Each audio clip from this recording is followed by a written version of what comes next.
महिलाओं का लेखन अलग क्यों हो। एक व्यक्ति तो महिला भी है, पुरुष भी है, तो एक विशेष दिन हमने करके और हमारा काम पूरा हो गया, ऐसा नहीं है। तो मनोबल तोड़ा जाता था, परंतु उन्होंने उसकी परवाह नहीं की। नए हैं हमारे जो स्टूडेंट हैं, वो बहुत ज्यादा उनसे परिचित नहीं है। इस लक्ष्य को लेकर हम आगे चलते हैं। विरोध तो हर एक को सहना पड़ता है।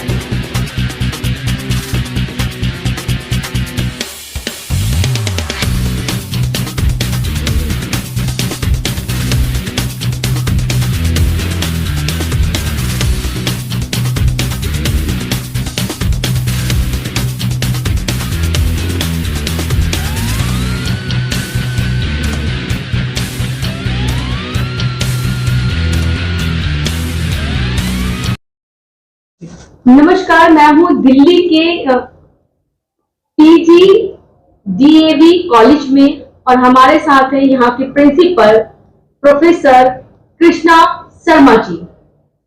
इन्हें अभी 2 दिन पहले ही सावित्रीबाई फुले अवार्ड से जो है सम्मानित किया गया है। आइए हम जानते हैं कैसा फील कर रही है मैडम, ये जो इनको अवार्ड मिला है सावित्रीबाई फुले अवार्ड।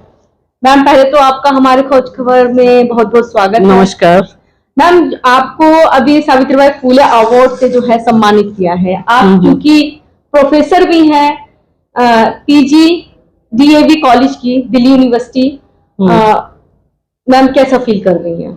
सबसे पहले मैं बहुत बहुत धन्यवाद देती हूँ आपका, एक तो और इसलिए भी कि आपने मुझे इस योग्य समझा कि मैं अपने विचार आपके समक्ष रखूं, और दूसरा इसके लिए भी कि आपने मुझे जैसे अवार्ड का जो के लिए आपने पूछा, तो सावित्रीबाई फुले के बारे में वैसे मुझे कहते हुए ये दुख भी होता है कि हमारे जो छात्र छात्राएं हैं, हमारे जो स्टूडेंट हैं, वो बहुत ज्यादा उनसे परिचित नहीं है।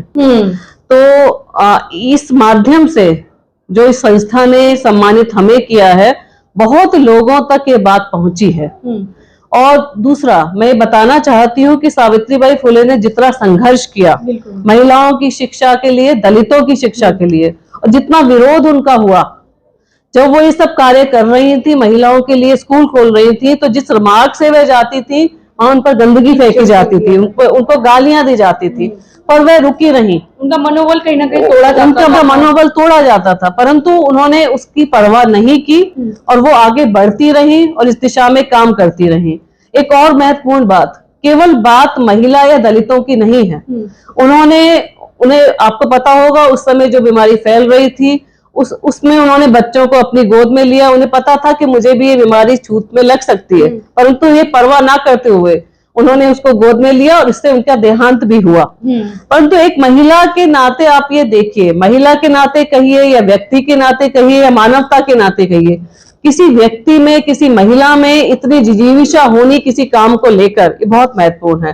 तो मुझे बहुत ज्यादा प्रेरणा मिलती है और मुझे आज गर्व महसूस होता है कि ऐसी महिला के नाम पर मुझे सम्मानित किया गया। मैं इसमें थोड़ा बहुत भी अगर कुछ आगे कर पाती हूँ अपने इस महाविद्यालय के माध्यम से, दिल्ली विश्वविद्यालय के माध्यम से, तो मुझे बहुत आनंद, बहुत अच्छा महसूस होगा।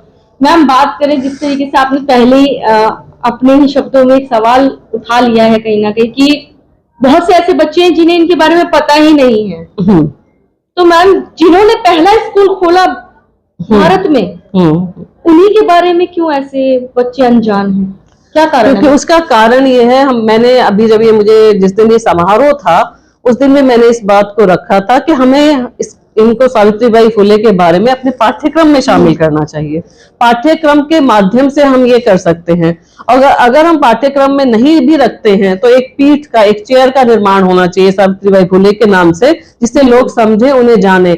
हाँ, अलग अलग जैसे ये अभी संस्था खुली है, इन्होंने सावित्रीबाई फुले के नाम पाठ्यक्रम में शामिल होना चाहिए। पाठ्यक्रम में अगर हम शामिल नहीं कर सकते तो उनके नाम पर एक पीठ की स्थापना होनी चाहिए जो इस कार्य को और आगे बढ़ाए। और जैसे इस संस्था ने भी कहा है कि अलग अलग महाविद्यालयों में जाकर भी और हम लोगों को जागरूक कर सकते हैं। 3 जनवरी को उनका जन्मदिन होता है, उस दिन को एक विशेष दिन के रूप में हम मना सकते हैं। जो भी हमारे छात्र छात्राएं, जो भी स्टूडेंट्स अटेंड करेंगे इस प्रोग्राम को, वो भी उनको जानेंगे। मैम, जिस प्रकार से बात तो की जाती है महिला सशक्तिकरण की, हाँ जी, क्या आपको लगता है महिला जो की सशक्तिकरण की जो बातें करते हैं, क्या वह इन चीजों को अमल में पहले लाते हैं? सरकार ने भी बहुत कुछ महिलाओं के लिए वादे किए हैं, लेकिन राजनीति में देखा जाए तो महिलाओं की हिस्सेदारी कहाँ है? अगर हम घर की बात करें तो आज भी यौन शोषणों की शिकार सबसे ज्यादा महिलाएं हो रही हैं। देखिए, मैं पहले भी ये बात कह चुकी हूँ। 8 मार्च को एक महिला दिवस मनाकर हम ये सोचते हैं कि इतिश्री हमने कर ली, कि महिला दिवस मना लिया है तो हमने महिलाओं को सम्मानित कर दिया। एक दिन तो क्या केवल एक दिन, ये विशेष दिन मनाना ही अपने आप में ये विडंबना है कि हम ये दिखाते हैं कि एक विशेष दिन हमने करके और हमारा काम पूरा हो गया। ऐसा नहीं है। इसके लिए जो कदम सरकार उठा रही है और आगे भी ये प्रयास जारी रहेगा, सबसे पहली जो आवश्यकता है वह है शिक्षा की। कि यदि ये शिक्षित नहीं होंगी, आर्थिक स्वतंत्रता नहीं होगी। किसी भी जीवन को जीने के लिए जो अर्थ की आवश्यकता है उसका महत्व सब जानते हैं, इसीलिए सब नौकरी करते हैं, रोजगार करते हैं कि आर्थिक दृष्टि से स्वतंत्रता बहुत आवश्यक है, तभी वह आवाज उठा पाएंगी। जब आप पुरुषों पर निर्भर रहेंगी या किसी पर भी निर्भर रहेंगी तो आप उतनी स्वतंत्रता नहीं ले सकती। तो सबसे पहले शिक्षित करने की आवश्यकता है, आर्थिक स्वतंत्रता देने की आवश्यकता है, और उसके लिए सरकार कदम उठा रही है। स्थिति उतनी खराब नहीं है जितनी की प्रचारित की जा रही है। धीरे धीरे बदलाव आ रहा है, और क्योंकि बहुत सालों से ऐसा चलता रहा है, जो पुरुष मानसिकता रही है महिलाओं की स्वतंत्रता को लेकर, महिलाओं के राइट्स को लेकर, अधिकारों को लेकर, तो उससे धीरे धीरे निकलने में समय लगेगा, पर बदल रहे हैं। ये मैं अपने इतने लंबे वर्ष के अनुभव में, अध्यापन का अनुभव कही है, जब मैं पढ़ रही थी तो मैं खुद बदलाव देख रही हूँ। लेकिन मैम, सरकार तो तमाम वादे करती है ना, लेकिन जो राजनीति में उनको हिस्सा मिलना चाहिए वो कहाँ है मैम? आरक्षण की जो बातें की जाती है वो कहाँ है? सबसे ज्यादा तो आरक्षण की हकदार महिलाएं हैं मैडम। देखिए, किसी भी जाति को, समूह को जब हम आरक्षण देते हैं तो यानी कि आप औरों से उनको अलग कर देते हैं। मेरा मानना यह है, देखिए मैं साहित्य की विद्यार्थी रही हूँ, मैंने बहुत लंबे समय तक हिंदी साहित्य पढ़ाया है। जब हम ये बात करते हैं, जैसे मेरा सबसे पहले विरोध था महिला लेखन पुरुष लेखन, ये नहीं होना चाहिए। महिलाओं का लेखन अलग क्यों हो? एक व्यक्ति तो महिला भी है और पुरुष भी है, तो हम अलग अलग करके क्यों देखें? महिलाओं को आरक्षण की क्यों आवश्यकता है? मैम, जब राजनीति में पुरुष का वर्चस्व है तो महिला कहाँ जाएंगी? उस चीज के लिए आज अगर हम देखें तो हमारे यहाँ पर स्मृति ईरानी का आप नाम जानते हैं, निर्मला सीतारमण का आप नाम जानते हैं, कितना बड़ी बड़ी उनको कैबिनेट में स्थान दिया गया है। तो ऐसा नहीं है कि महिलाओं का नहीं है, परंतु और सुषमा स्वराज बहुत प्रचलित रही थी और बहुत दमदार नेता के रूप में जानी जाती थी।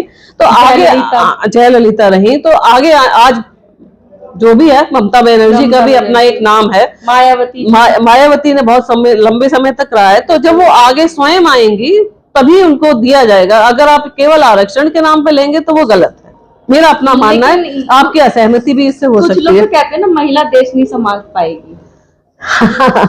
नहीं, ऐसा नहीं है। इंदिरा गांधी ने बहुत लंबे समय तक देश संभाला था।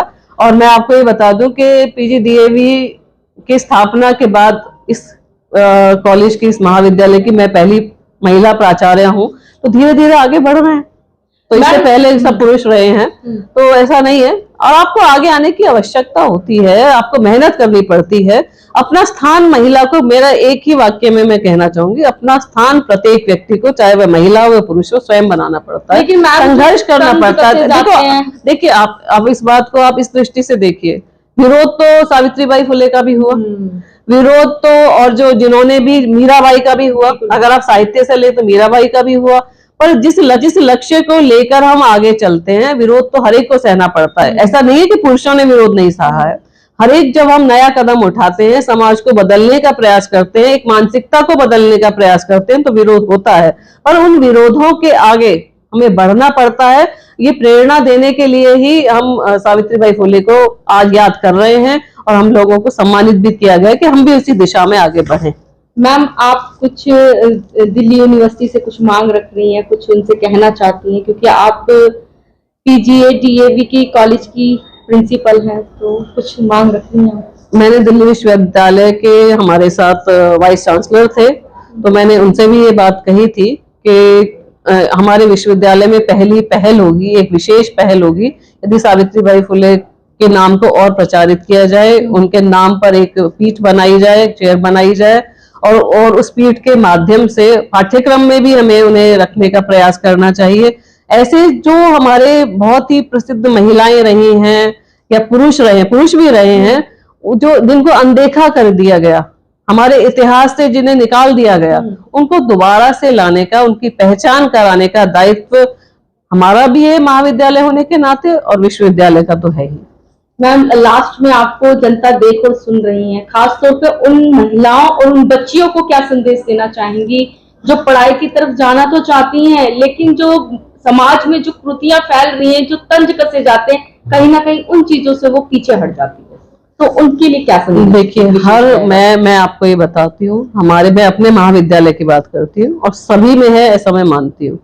एनएसएस है, हमारे यहाँ एनएसएस काम करती है। आसपास की जो भी हमारे बस्तियां हैं जहाँ पे छोटी बच्चियां हैं, जिनकी मदर्स जो हैं वो मेड का काम करती हैं, घर घर में काम करती हैं, उन बच्चियों को पढ़ाने के लिए हमारे महाविद्यालय ने, हमारे टीचर्स जो हैं, एक विशेष समय हमने रखा गया है, वो पढ़ाते हैं। उनको हम जितना पाठ्यक्रम में जो पुस्तकें लगी गई है वो फ्री देते हैं। मतलब तो आर्थिक रूप से भी जो कमजोर आर्थिक बढ़ावा देते हैं में। और हमने जो कोविड के बाद भी, मैंने कॉलेज से कुछ नहीं लिया, एक स्टूडेंट वेलफेयर फंड मैंने बनाया था, जिसमें जो आर्थिक दृष्टि से जिनके काम बंद हो गए थे, जिनके पिता के ऊपर ही पूरा परिवार निर्भर करता था और पिता का किसी कारण से काम बंद हुआ, तो उनकी पूरी की पूरी फीस हमारे कॉलेज ने दी।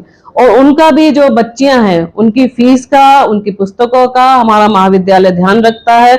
और कोई भी बालिका, कोई भी महिला ये मेरे पास आती है किसी भी समस्या को लेकर, तो मैं आर्थिक दृष्टि से कहें या मानसिक कमजोरी से कहें, वो भी हो, मैं दूर करने का उसका प्रयास करती हूँ। और ऐसा सभी महाविद्यालय में हो रहा है। तो धीरे धीरे करके एक महाविद्यालय से आप ये माने कि अगर 100 बच्चे या 100 बच्चियां ऐसा पढ़ती हैं और 100 ही हर कॉलेज से करेंगी, तो एक बहुत बड़ी संख्या होगी, जो आप देखेंगे कि एक समय पर आकर हमारी महिलाएं जो है, महिलाओं पर तंज कसना, मैंने फिर अभी पहले भी उदाहरण दिया था, तंज तो सावित्रीबाई फुले पर भी कसे गए, तंज तो मैंने और आपने भी अपनी जिंदगी में हमने भी सुना होगा, पर उन सब के बावजूद हमें आगे बढ़ना है। अगर हम एक लक्ष्य बनाकर चलेंगे तो दुनिया की कोई भी ताकत महिलाओं को नहीं रोक सकती। तो देखा आपने जिस तरीके से हमें मैडम ने कहा है कि हमें ये संदेश दिया कि आप यदि सक्षम हैं अपनी तरफ से, तो आप दूसरों के लिए मदद के हाथ बढ़ा सकते हैं। कहीं ना कहीं उन बच्चियों, उन महिलाओं को वो राहत मिलेगी जहां वो जाना चाहती हैं, जिस दिशा में वो विकास करना चाहती हैं, तो उस दिशा में वो जा सकती हैं और देश में नाम कमा सकती हैं। तो इसी के साथ आप लोग खोज खबर को देखते रहिए। खोज खबर को सब्सक्राइब कीजिए, लाइक कीजिए, शेयर कीजिए, कमेंट करना ना भूलें। धन्यवाद। धन्यवाद।